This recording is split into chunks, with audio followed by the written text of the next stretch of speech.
you're asking me, the whole point of these crazy longboard surf skates is to treat them like longboard surfboards, which means that you're going to be using them for cross-stepping. But as I've learned, cross-stepping is actually very difficult to learn. So in this video, I'm going to walk you through the baby steps that I've taken to learn cross-stepping at my level.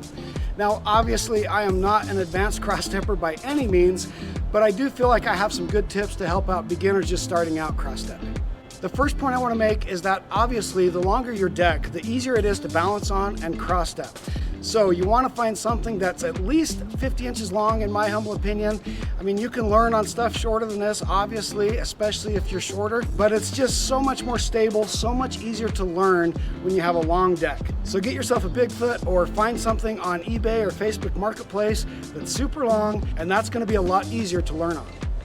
My next tip is to get yourself a balance board, and you have a lot of options out there. I started on this Rev balance board, and this enables you can do it at different settings. You can either put it here, or you can take these out and you can put it here, and that makes it a little bit more difficult. So you got this that just sits on the ground, and then it sits on this like this, and then you balance on it like that. But after I had tried this one, when I was at Status Skate Shop, he had one of these G boards, and this is actually what I recommend, because these are actually a lot harder than these. These are a tremendous help with your balance.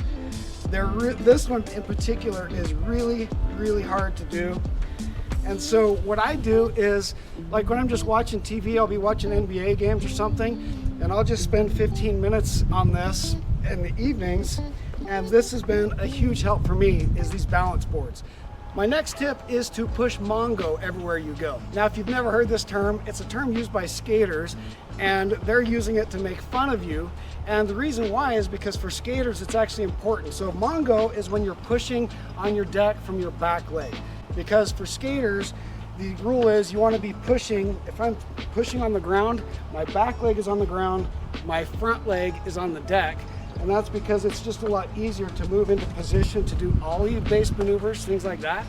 And so that's why skaters you'll always see them pushing on their skateboard like this. So in my case, I'm goofy, which means my right foot is forward. And so this is how you're gonna see every skater push, is like this on their skateboard. And my tip is to push Mongo everywhere you go, and I'll explain why in just a minute. But what that means is you're pushing from this back leg instead. And like I say, skaters are gonna make fun of you for doing it, but that's okay. But this is what Mongo pushing looks like. And by the way, where that term comes from is they're calling you a Mongoloid.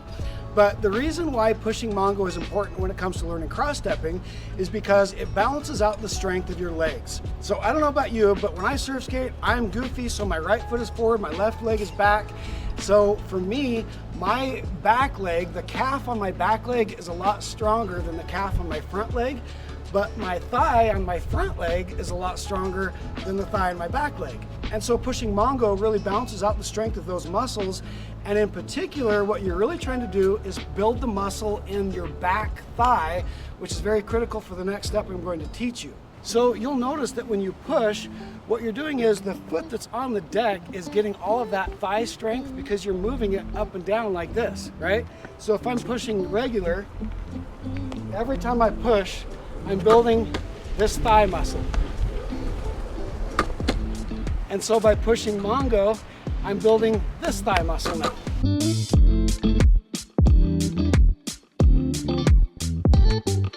Now here's why this is important. When you start learning cross-stepping, you're going to quickly learn that walking forward on your deck is much easier than walking back.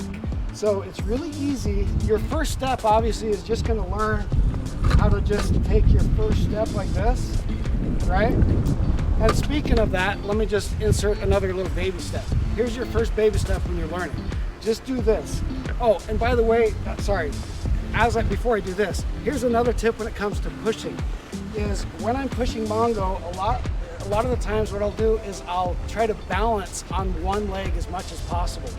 And when I'm pushing up the campus, I'll do that with both legs. And so that's not only building my strength, but it's also giving me balance, because when you're stepping, what are you doing?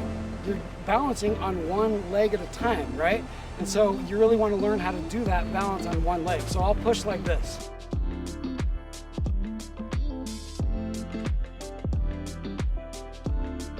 then just try to balance for a long time. You can do that on both legs.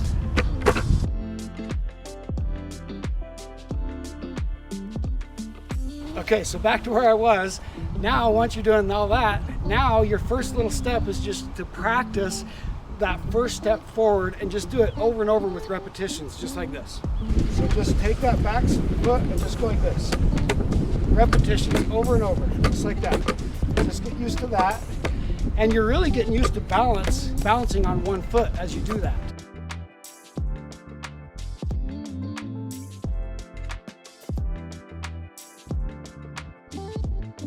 Then once you're used to that, take it a step further.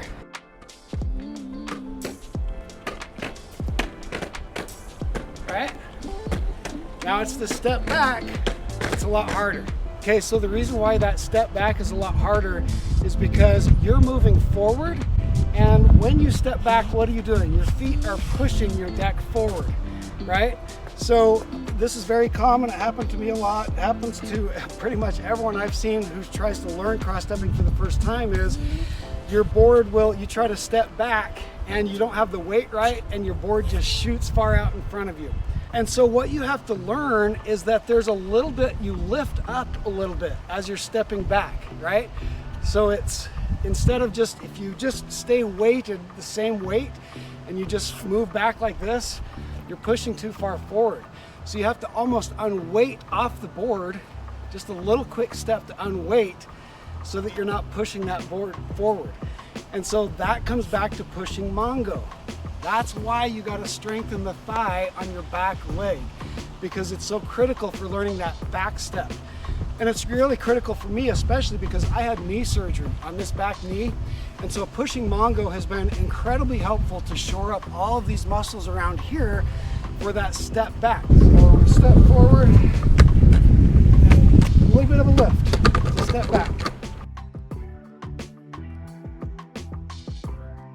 And obviously you want to do it quickly. You know, when you see surfers doing this, they're stepping really quick, and that just takes a lot of practice. It's hard to do, but the quicker you do it, the better it is too, because it's not shooting out in front of you.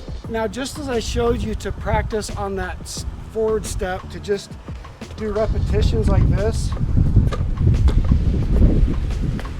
you want to do the same thing when it comes to the step back. I just do tons and tons of repetitions on that step back because that is my weakest step of all of it. So here's what this looks like.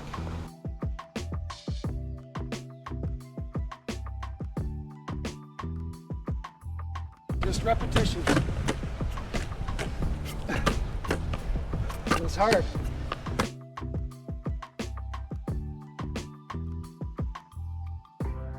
And you see my body lifting up?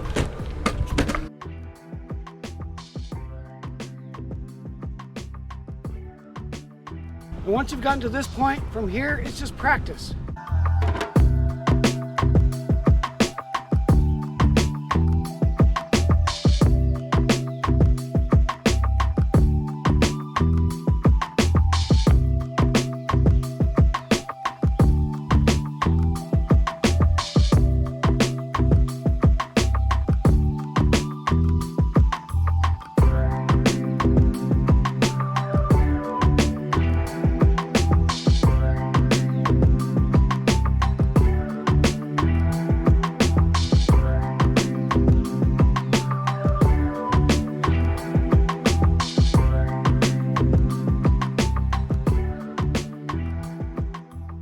All right, so here's why pushing Mongo is important when it comes to learning baby stepping.